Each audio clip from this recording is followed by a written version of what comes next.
Bank dalam berbagai laporannya yang berjudul Quality Education and the Efficiency of Public Expenditure, tahun 2019 menyebutkan bahwa rata-rata sekitar 16% dana publik untuk pendidikan di negara berkembang hilang sia-sia akibat inefisiensi.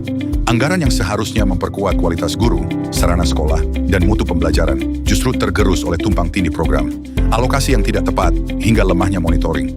Indonesia tidak terkecuali.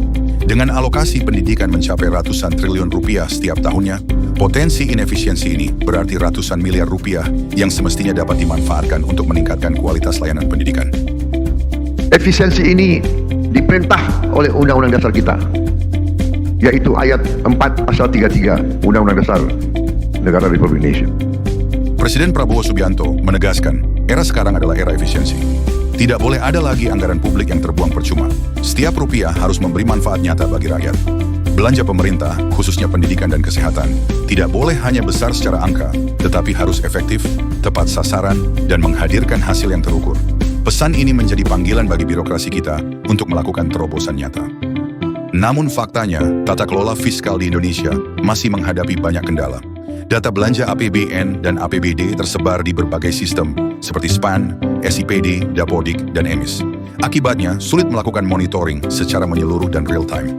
Akibat lain, banyak terjadi tumpang tindih program, misalnya pembangunan ruang kelas yang dibiayai 2 kali oleh APBN dan APBD, sementara sekolah lain kekurangan. Inilah wujud inefisiensi yang nyata di lapangan. Untuk menjawab tantangan tersebut, lahirlah proyek perubahan berjudul Pengembangan Mekanisme Terintegrasi Berbasis Data Analytics dalam monitoring harmonisasi belanja pemerintah pusat dan daerah.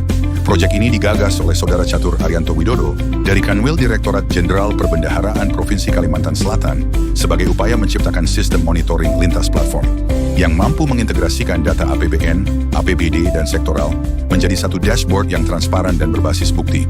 Manfaat yang dihadirkan proyek ini sangat luas. Bagi DJPB, sistem ini memperkuat peran sebagai Treasurer, Regional Chief Economist, dan Financial Advisor, sekaligus mendorong budaya kerja analitik. Bagi pemerintah pusat dan daerah, integrasi data ini mencegah duplikasi program, memperkuat koordinasi fiskal, dan mendorong perencanaan berbasis hasil, bukan hanya serapan anggaran. Dan bagi masyarakat, sistem ini memberi transparansi, sehingga publik bisa ikut mengawasi dan memastikan anggaran benar-benar dirasakan manfaatnya melalui layanan pendidikan, kesehatan, dan infrastruktur dasar yang lebih merata. Implementasi proyek dilakukan secara bertahap. Jangka pendek, membentuk tim efektif dan menyusun blueprint integrasi data. Jangka menengah, membangun dashboard interaktif, melatih pengguna, dan menguji coba di Kalimantan Selatan dengan fokus sektor pendidikan. Jangka panjang, memperluas replikasi ke wilayah lain, memperkuat regulasi, dan menjadikannya sistem nasional. Dalam implementasinya, proyek perubahan ini tidak hanya membangun sistem, tetapi juga menunjukkan capaian nyata terhadap rencana perubahan. Tim lintas instansi berhasil dibentuk, blueprint teknis disusun, serta data dictionary dan kerangka integrasi dirancang. Kegiatan lapangan mencakup workshop lintas instansi, sosialisasi ke pemerintah daerah, hingga uji coba dashboard di Kalimantan Selatan. Strategi marketing menjadi kunci penting. Melalui komunikasi intensif, advokasi kebijakan, dan branding system, proyek ini mengubah persepsi stakeholder. Jika awalnya sebagian pihak bersikap pasif atau skeptis, kini mayoritas beralih menjadi promoter, termasuk kepala daerah, BPKAD, hingga SKPD teknis. Hal ini membuktikan efektivitas pendekatan komunikasi berbasis manfaat dan kolaborasi. Selain itu, pengembangan diri dan orang lain juga menjadi pilar. Anggota tim mendapat pelatihan teknis data analytics, fasilitasi penggunaan dashboard, serta peningkatan kapasitas kepemimpinan kolaboratif.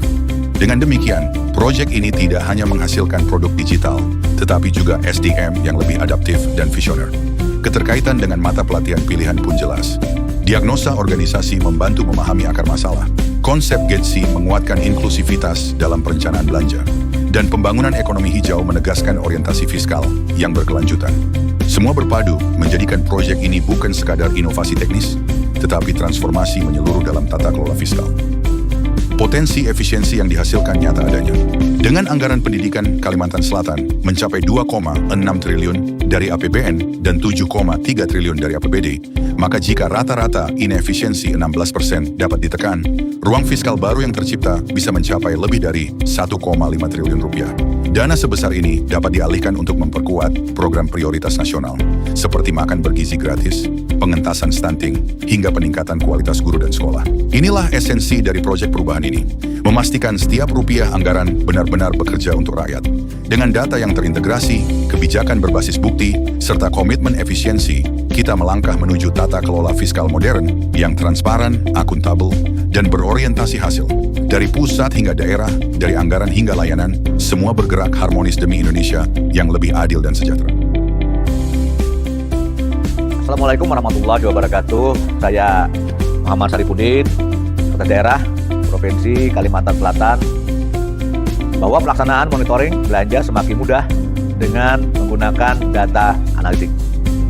Saya mendukung perubahan yang dilakukan oleh Pak Catur Arianto Widodo, Kakanwil Dirjen Pembendaraan Kalimantan Selatan, di mana mengambil judul pengembangan monitoring terintegrasi berbasis data analitik untuk penguatan harmonisasi belanja pusat dan daerah pada PKN 1 Angkatan 62 tahun 2025. Demikian, wassalamualaikum warahmatullahi wabarakatuh. Penguatan peran Kantor Wilayah Direktorat Jenderal Perbendaharaan Kementerian Keuangan selaku Treasurer, Regional Chief Economist, dan Financial Advisor membutuhkan kemampuan pengelolaan data dan informasi yang kuat. Penggunaan analisis berbasis data analitik menjadi sebuah keniscayaan. Saya, Saiful, Direktur Sistem Informasi dan Teknologi Perbendaharaan, mendukung penuh keberlanjutan proyek perubahan yang berjudul pengembangan mekanisme terintegrasi berbasis data analitik dalam monitoring harmonisasi belanja pemerintah pusat dan daerah yang digagas oleh Saudara Catur Arianto Widodo ini. Semoga inisiasi ini mampu memperkuat peran TREVA dan budaya kerja analitik di Direktorat Jenderal Perbendaharaan, mencegah duplikasi program, memperkuat koordinasi fiskal, mendorong result-based budgeting, dan memperkuat transparansi belanja publik lebih tepat sasaran. Sukses selalu untuk perubahan ini.